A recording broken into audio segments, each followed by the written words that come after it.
Peru और चाहिन के बीच एक टेस्ट बैटल मैच में मिस चाहिन उस पर एक खतरनाक अटैक करती है एंड पेरू अपना कंट्रोल खो देता है और वो मिस चाहिन की तरफ आगे बढ़ रहा था एक जानलेवा हमला करने के लिए। तो आज के वीडियो में सोलो लेवलिंग सीजन 3 के एपिसोड 2 को पूरा एक्सप्लेन करने वाला हूँ। उससे पहले जो भी इस चैनल पर न्यू आए हो सब्सक्राइब दिस चैनल। तो पिछले एपिसोड में हमने देखा था संग जिनवू को सिस्टम उसी डबल डेंजन में बुला रहा है जहाँ पर जिनवू का रीअवेकनिंग यानी वो मर के जिंदा हुआ था और उसे पावर भी मिली थी। अब नेक्स्ट चैप्टर के शुरुआत में हम जिनहो को देखते हैं जो कंप्यूटर में बैठ के संग जिनवू के हेटर्स का रिप्लाई दे रहा था एंड वो बहुत ही परेशान था इन सब चीजों को लेकर। तभी यहाँ पर संग जिनवू आता है। वो कहता है थैंक्स तुम्हारी इतनी मेहनत के लिए। जिनहो तो शौक होता है कि ये हमेशा कहीं गायब हो जाता है और अचानक से प्रकट होता है। जो भी हो संग जिनवू पूछता है सब कुछ सही तो है ना। जिनहो कहता है वैसे तुम थे कहाँ पर। संग जिनवू कहता है मैं डंजन से आ रहा हूँ, तुमने कहा था कि हमें थोड़ा पैसों की जरूरत है गिल्ड को स्टार्ट करने के लिए, देखो मैं ले आया। जिनहो तो इन प्रीमियम स्टोन को देखकर बहुत ही ज्यादा शॉक्ड होता है एंड वो खुश भी होता है क्योंकि ये बहुत ज्यादा है एम्प्लॉय को पे करने के लिए। जिनवू पूछता है एम्प्लॉय। जिनहो कहते हैं तुम्हें याद नहीं मैंने कहा था कि हमें एक फाउंडिंग मेंबर की जरूरत है। जिनवू कहते हैं हाँ तुमने कहा था कि हमें 3 लोग कम से कम चाहिए गिल्ड को स्टार्ट करने के लिए, एक guild master, vice guild master और एक एडिशनल मेंबर। जिनहो कहते हैं पर हमें बस एक ऐसा कोई चाहिए जो हेड काउंट को फिल कर सके और वो सही बंदा हो। वैसे भी हम कोई टेम्पोररी एम्प्लॉय को नहीं ढूंढ रहे। एंड वो जिनवू से कहता है सबसे इम्पोर्टेंट बात हमें जल्द से जल्द एक गिल्ड का नाम डिसाइड करना होगा। इसे सुनकर तो संग जिनवू हैरान होता है। जिनहो पूछता है क्या तुमने कोई नाम सोचा है। संग जिनवू कहता है मुझे लगा ये इतना जरूरी काम नहीं है तो मैंने नहीं सोचा। जो भी हो जिनहो उसे कई सारे नाम सजेस्ट करता है। आखिरकार जिनवू कहता है कैसा रहेगा अगर हम अपने गिल्ड का नाम सोलो प्लेयर रखे तो।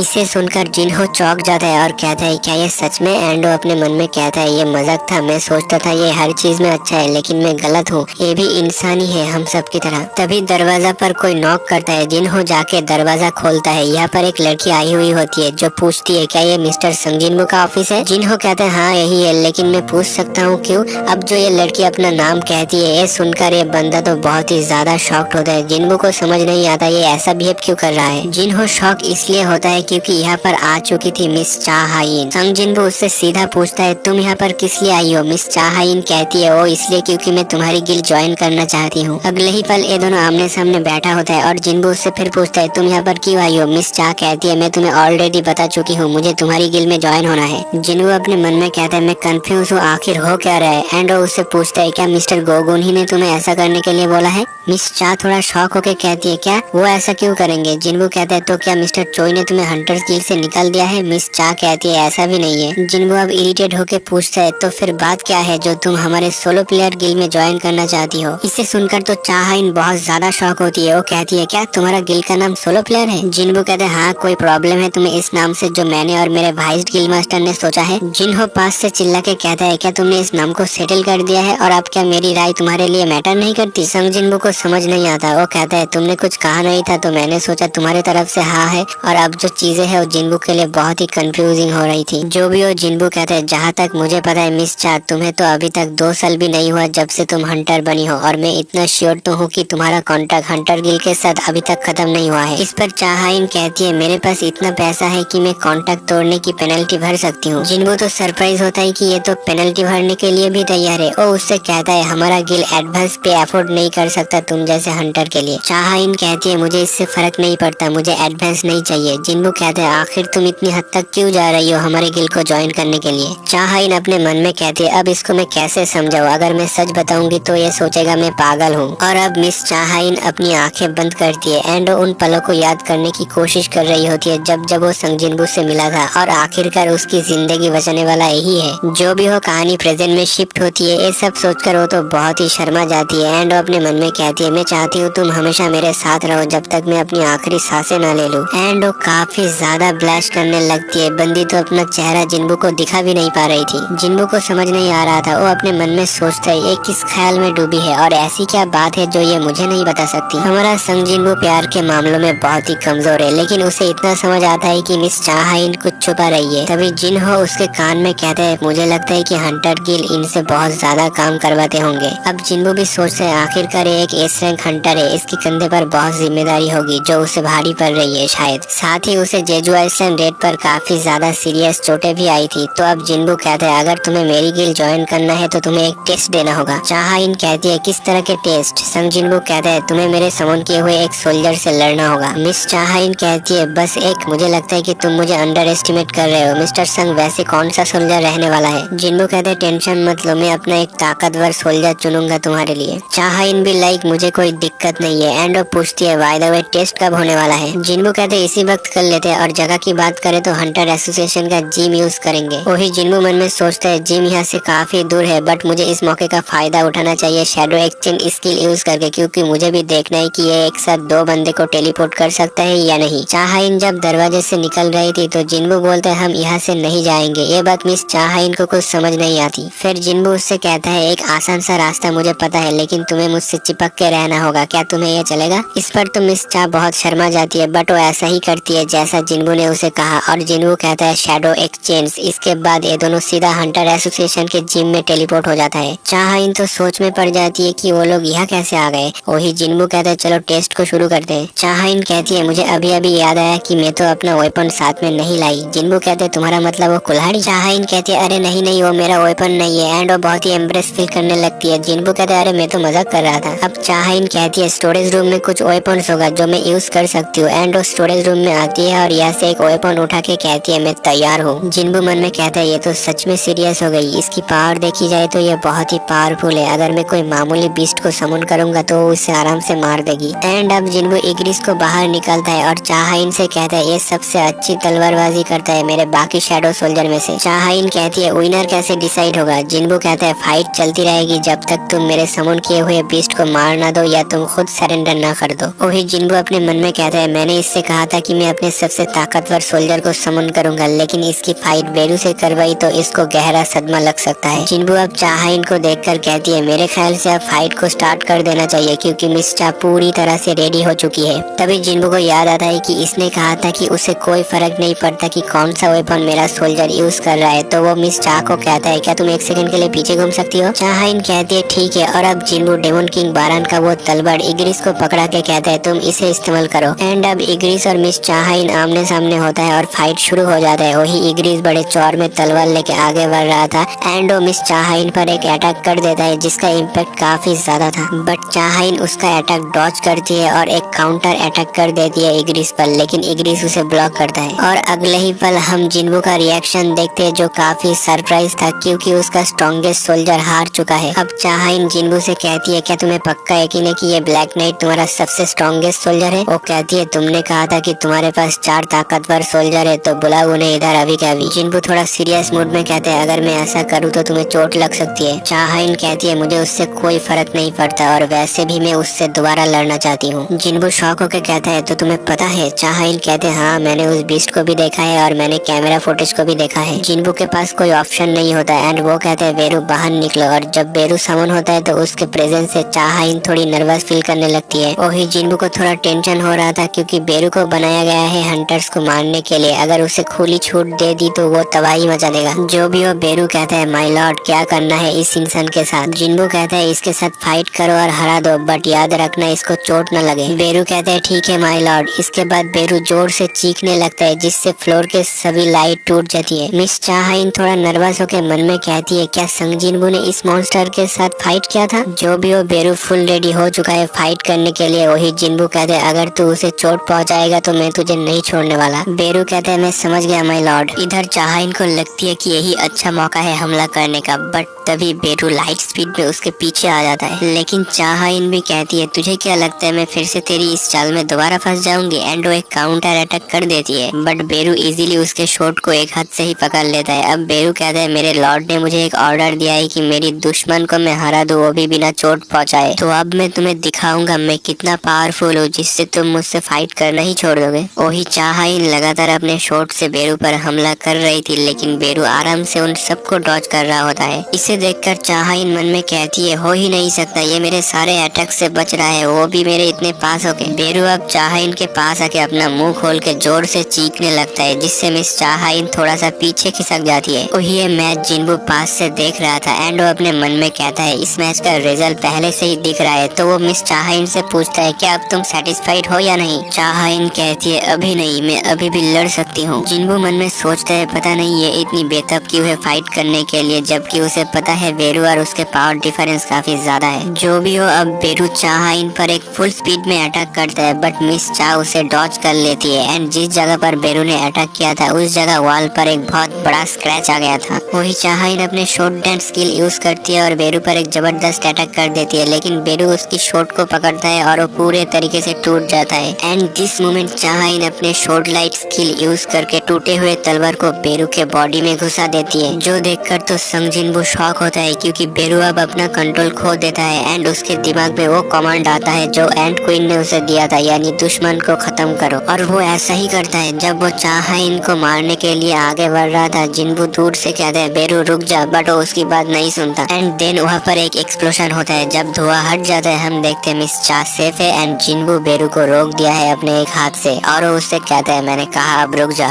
तभी बेरू जिनबू से थोड़ी दूरी बनाता है एंड उससे कहता है माय लॉर्ड प्लीज मुझे माफ कर दीजिए। जिनबू भी लाइक मैं इसका क्या करूँ, एंड वो मिस चाहाइन से पूछता है तुम अपनी लिमिट से ज्यादा क्यों लड़ रही हो, तुम्हें खुद को इतना पुश करने की जरूरत नहीं है मेरे गिल में ज्वाइन होने के लिए, ये तो बस एक टेस्ट था। और वैसे भी तुम्हारे जैसे हंटर को इस तरह अपनी जिंदगी खतरे में नहीं डालना चाहिए, इससे तुम्हें कुछ भी मिलने वाला नहीं है। जिनबू अब उससे सीरियसली पूछता है तुम ये सब आखिर किस लिए कर रहे हो, बट मिस चाहाइन कुछ जवाब नहीं देती। तो जिनबू उससे डायरेक्टली पूछता है क्या तुम मुझ पर इंटरेस्ट हो। ये सुनकर तो चाहाइन चौंक जाती है एंड ब्लश करते हुए जवाब देती है मुझे भी शायद ऐसा ही लगता है। उसके बाद सीन चेंज होता है, हमें यूनाइटेड स्टेट हंटर ब्यूरो को दिखाया जाता है जहाँ माइकल और नोर्मा किसी से माफी मांग रहा होता है। ये बंदा कहता है मैं तुम्हें माफी मांगने के लिए यहाँ पर नहीं बुलाया, मुझे बताओ वहाँ पर एग्जैक्टली हुआ क्या था। माइकल कहता है मिस नोर्मा के ऑब्जर्वेशन के मुताबिक मिस्टर संग जिनबू एक किंग है। इसे सुनकर तो ये बंदा बहुत ज्यादा शॉक होता है एंड ये बंदा हंटर ब्यूरो का प्रेसिडेंट है, नाम है डेविड वेनर। अब डेविड कहता है मिस नोर्मा तो आपका मतलब संग जिनबू एक नेशनल लेवल हंटर है। मिस नोर्मा कहती है मैं आपको समझाती हूँ और वो कहती है सभी हंटर्स अपनी पावर्स को एक जगह से लेता है जिस जगह को हम कहते हैं दूसरी दुनिया, और मैं उनके बीच का कनेक्शन को देख सकती हूँ। एंड कई बार दूसरे तरफ की पावर इतनी ज्यादा होती है कि हंटर्स की इंटेंस लाइट सूरज की तरह चमकने लगता है और मैं इनको किंग कहती हूँ। लेकिन संग जिनबू के केस में मैंने ऐसा कोई कनेक्शन नहीं देखा। वो डरे हुए कहती है मैंने जैसे ही उसके आंखों में देखा उसके अंदर का डार्कनेस मुझे ही देखने लगा जैसे कि वो खुद एक डार्कनेस हो। डेविड कहता है तो तुम कह रहे हो कि संग जिनबू एक इविल है। मिस नोर्मा कहती है मैं ये नहीं कह रही हूँ कि वो बुरा है या नहीं, मैं आपको उसके पावर सोर्स के बारे में कह रही हूँ। संग जिनबू अपने पावर्स उस दूसरी दुनिया के किसी भी हिस्से से नहीं लेता, वो अपनी पावर्स के लिए किसी कनेक्शन का यूज भी नहीं करता, वो अपनी खुद की पावर को इस्तेमाल करता है, इसलिए वो जितना चाहे उतनी पावर को इस्तेमाल कर सकता है। पास में से माइकल कहता है इसका मतलब ये हुआ कि उसकी पावर का कोई लिमिट नहीं है। जो भी हो उसके बाद डेविड कहीं पर जा रहा था तो माइकल पूछता है सर आप कहाँ पर जा रहे हो। डेविड कहता है बेसमेंट लेवल 24 और तुम भी मेरे साथ चल रहे हो। उसके बाद ये दोनों लिफ्ट पर एंटर करते हैं और डेविड माइकल से कहता है अगर हम मिस नोर्मा की पावर एबिलिटीज को यूज करके संग जिनबू को अपने गिल में नहीं बुला सकते तो हमें कोई दूसरा रास्ता ढूंढना होगा। एंड पूछता है क्या तुम्हें याद है सबसे पहला एस रैंक गेट जो खुला था। माइकल कहते हैं ऑफकोर्स मुझे याद है, मैं उस खतरनाक डंजन ब्रेक को कैसे भूल सकता हूँ जो पूरे वेस्ट कोस्ट एरिया को बर्बाद करके रख दिया था। वो कहता है यूनाइटेड स्टेट ने दुनिया के सबसे ताकतवर हंटर्स को पैसों के लालच देके इकट्ठा किया था, बट उनमें से सिर्फ 5 ही हंटर बच पाए थे और उन 5 को नेशनल लेवल अथॉरिटीज मिली और ऐसे ही नेशनल लेवल हंटर टाइटल की शुरुआत हुई। एंड वो था कामिश द ड्रैगन जिसने एक ही बार में हजारों से ज्यादा टॉप रैंक हंटर को मार दिया था। ऐसे ही बात करते करते ये दोनों बेसमेंट लेवल 24 में पहुंच जाते हैं जहाँ पर डेविड माइकल को एक र्यून स्टोन दिखाता है जो उन्हें कामिश के डेड बॉडी से मिला था। एंड अब उनका प्लान है इस र्यून स्टोन और कामिश के डेड बॉडी को जिनबू को गिफ्ट के तौर पर देना जिससे वो उनके कंट्री में आ जाए। उसी के साथ ये एपिसोड यहीं पर ही खत्म हो जाता है। अगर एक्सप्लेनेशन देखते देखते यहाँ तक पहुँच चुके तो लाइक शेयर सब्सक्राइब कर देना और आप लोग बताओ आप लोगों को कौन सा पार्ट अच्छा लगा।